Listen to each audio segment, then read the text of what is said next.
माँ की ममता कहानी। दापुर नाम का एक छोटा सा अविकसित गांव था। गांव का विकास नहीं मतलब गांव में रहने वाले लोगों का विकास नहीं। इस गांव में कुछ 3-4 परिवार थे जो थोड़े बहुत खानदानी थे। बाकी सब मेहनत मजूरी करके अपना जीवन गुजारते थे। इसी गांव में सावित्री नाम की एक विधवा औरत रहती थी। रहने के लिए छोटा सा घर था। 2 बच्चे थे, शायद एक 5 साल का और दूसरा 3 साल का होगा। सावित्री का पति बहुत मेहनती था। सावित्री को किसी चीज़ की कमी महसूस नहीं होने देता था। यह कैसी भी हालतों में साथ नहीं छोड़ता था। कैसी भी परिस्थिति हो, दोनों साथ मिलकर सामना करते थे।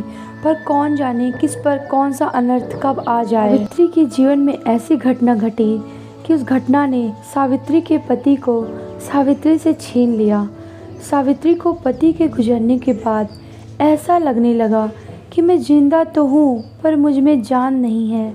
परिवार चलाने के लिए अब दूसरा कोई नहीं था सिवाय सावित्री के। इसलिए कैसे भी करके सावित्री ने अपने बच्चों के खातिर खुद को उस दुख से अलग किया। कुछ दिन बाद घर में जो था वो समाप्त हो गया। अब खुद क्या खाए और अपने छोटे बच्चों को क्या खिलाए, ये समस्या उसके सामने खड़ी हो गई। बच्चों के लिए कुछ दिन सावित्री काम करना ही था। इसलिए सावित्री अपने दोनों बच्चों के साथ जहाँ काम मिलता वहीं जाया करती थी और दिन भर मेहनत करके जो भी मजूरी मिलती उससे अपना और अपने बच्चों के पेट भरती थी। ऐसा ही समय बीतता गया, चलता रहा। लेकिन एक दिन सावित्री को शरीर में थोड़ी कमजोरी महसूस होने लगी। फिर भी वह काम पर गई।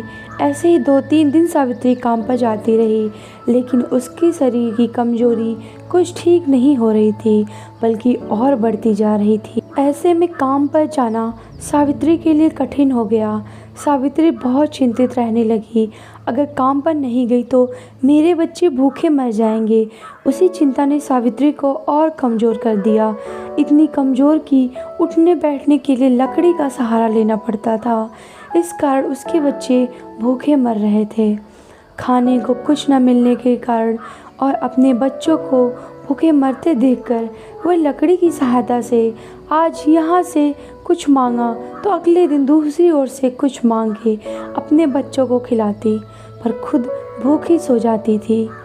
ऐसे ही एक दिन वह खुद ना जा सकती थी, इसलिए अपने बच्चों को शाम के खाने के लिए कुछ मांगने के लिए गांव में भेज देती है। कुछ समय बाद बच्चे 2 चपाती और थोड़ी सी सब्जी लेकर लौटते हैं।